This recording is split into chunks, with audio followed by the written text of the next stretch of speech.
No son los mismos los tiempos de la justicia y de la fiscalía que los tiempos de los titulares. Lastimosamente vivimos en una sociedad del espectáculo donde las noticias las condenamos al olvido después de una semana.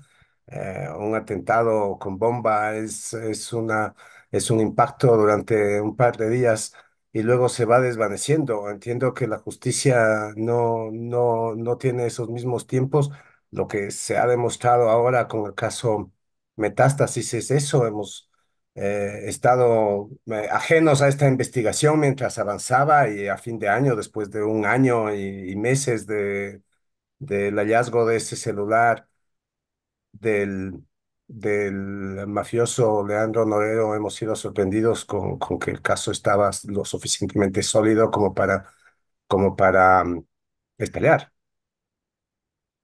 Señor Aguilar, y justamente sobre lo que usted menciona, hemos dicho previamente en esta cabina que, por ejemplo, el caso Metástasis en particular frente a los otros, incluso tiene instrumentos de comunicación propagandística bastante visibles. Tiene un logo, tiene una línea gráfica, incluso parece que tuviera un cronograma de contenidos para poder ir de alguna manera generando incendios semanales. Le pregunto, ¿en este momento podríamos decir que este caso es digamos, una punta que busca estructuralmente sanear la corrupción enquistada en el gobierno y en las demás instituciones? ¿O se trata de un caso que puede ser más bien espectacularizador dentro de un momento político clave? La fiscalía ha actuado siempre con una agenda mediática, se puede decir, o más que una agenda mediática, con una estrategia mediática para sus casos, desde los mismos nombres con los que han sido bautizados los casos. No recuerdo Ujú. usted el caso Encuentro. Bueno. Em, eh, Esto no significa, yo no creo que el hecho de que estén asomando los chats con esta periodicidad, ¿no? Más allá de que yo creo que sí deberían estar colocados todos desde el principio. Sí. No quita el hecho de que el caso sea en realidad el primer paso que se está dando para la autodepuración de la justicia. Yo creo que finalmente terminar con la noticia de que Wilman Terán y Javier Muñoz, que eran las dos personas que controlaban el Consejo de la Judicatura con una agenda tan cuestionable, tan poco clara, que manejando un concurso de jueces para la Corte Nacional de una forma tan sinuosa, para nada menos que para escoger a los jueces del Tribunal más alto de la República, que estén presos. Yo creo que es una buena noticia, creo que es una buena noticia que estemos conociendo todos estos pormenores sobre la manera como el aparato de justicia ha estado infiltrado por los mafiosos y coludida con narcopolíticos corruptos. Ya, a mí me parece que el caso Metástasis es una buena manera de terminar el año y que sería mucho mejor si es que tuviera el acompañamiento político que necesita, pero que no tiene. Señor Aguilar, buenos días. Usted menciona el tema del acompañamiento político y una de las preguntas que saltan de fin de año, y no sé cuál sería su punto de vista sobre esta gestión, es el hecho de si el presidente Noboa tiene un plan o no tiene plan. Se mencionaba el caso Metástasis, el presidente sale a decir que forma parte del plan Fénix, pero es una investigación que está desde antes de que él esté, siquiera se postule de candidato. En ese aspecto, ¿cómo evaluaría la gran pregunta de si el presidente Noboa tiene un plan efectivamente o es un plan que se está haciendo al andar, o en el aspecto de si tiene las cosas claras de cómo va a gobernar o cómo gobernaría según lo que se ha visto desde el poco tiempo que lleva en el poder? Sí, mire, el presidente Noboa llegó a su primer día de gobierno sin tener siquiera un gabinete completamente estructurado.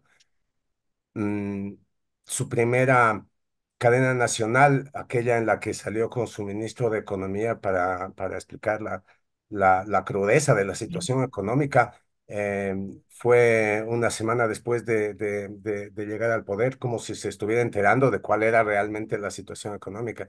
Yo creo que podemos comparar con otro ejemplo que tenemos a mano en la región y que es el de Milei en Argentina. Uno no necesariamente está de acuerdo con todo lo que hace Milei, pero Milei ha sorprendido primero con un discurso de posesión, en el que evidenciaba que estaba completamente al tanto de la situación y que tenía un plan y que sabía exactamente lo que iba a hacer. Uno puede no estar de acuerdo en lo que está haciendo, pero él desde el primer día supo lo que iba a hacer y lo está haciendo.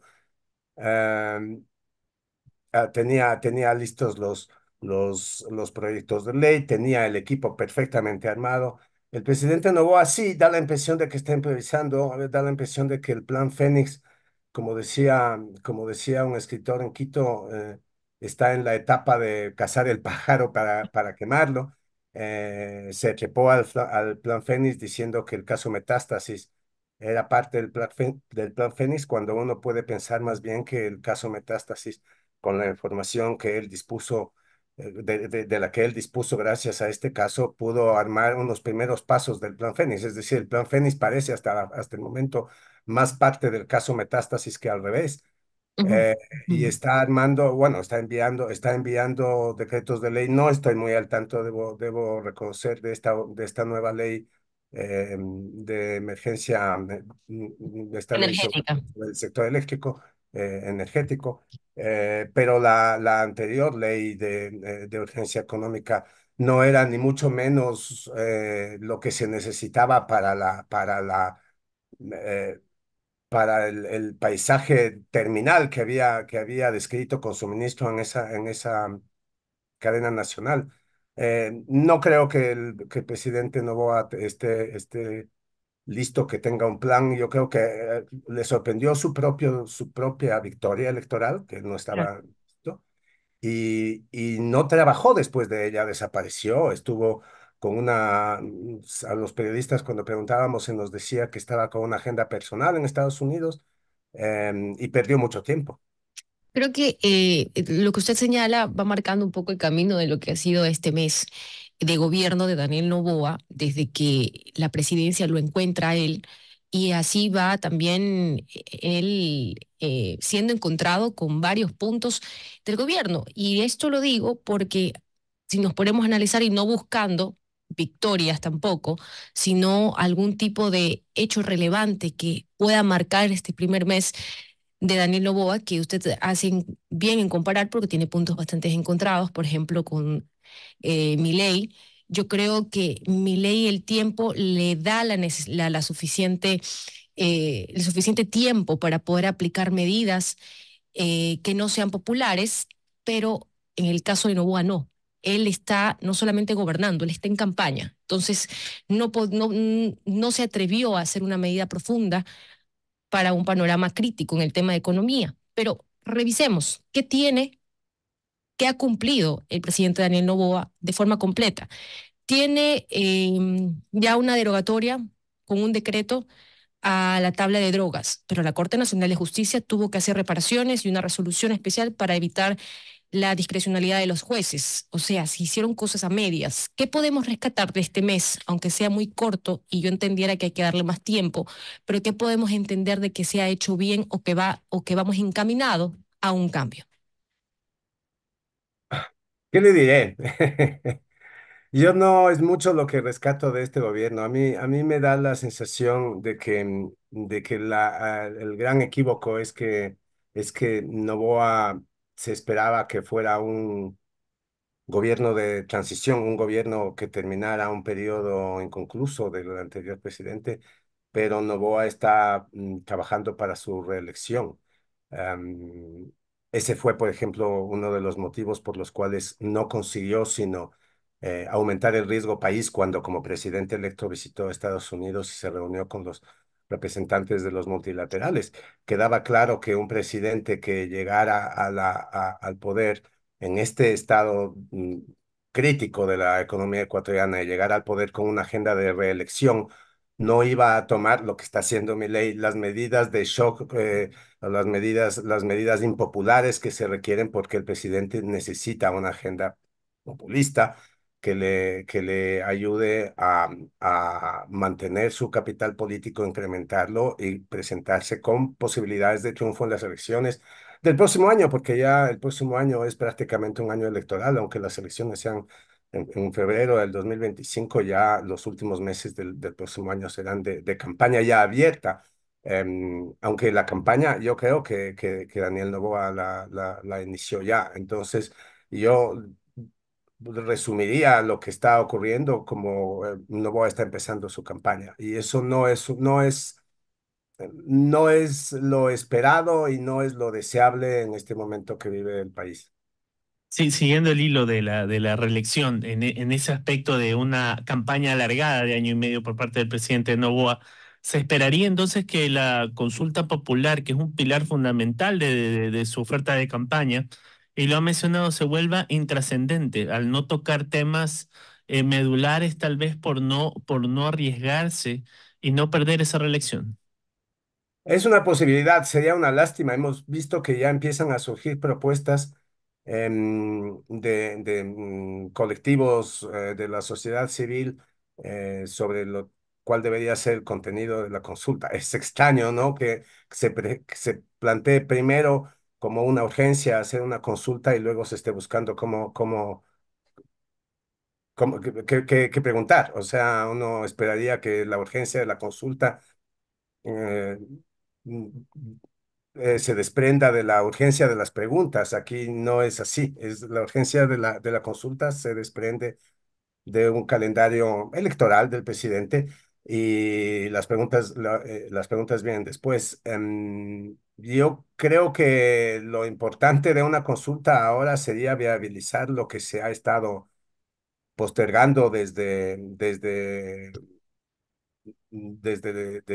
Lenin Moreno, que es la reforma política que es indispensable para avanzar. Yo creo que esa es la mayor urgencia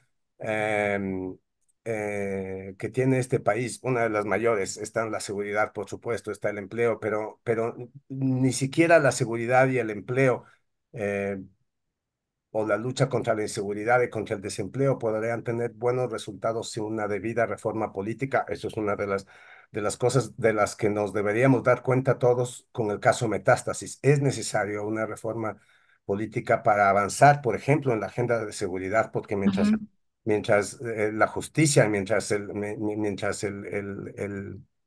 sistema de partidos esté representando a poderes del narcotráfico. Eh, Señor Aguilar, y justamente ahí quisiera preguntarle, el gobierno de Guillermo Lazo en los primeros meses de iniciado tuvo algunas revueltas por parte de algunos sectores productivos y también sectores sociales. ¿Cuál cree usted que pudiera llegar a ser los sectores que pudieran generar cierta inconformidad en sitio? Por ejemplo, en el caso de los GATS, aún mantienen las deudas de las adquisiciones. Le pregunto, ¿cuáles cree usted que serían los sectores que podría en temprano tiempo calentar las calles? bueno, está la amenaza de siempre que es la CONAIE, pero es difícil saber si el presidente Noboa va a actuar de manera de ponerla descontenta.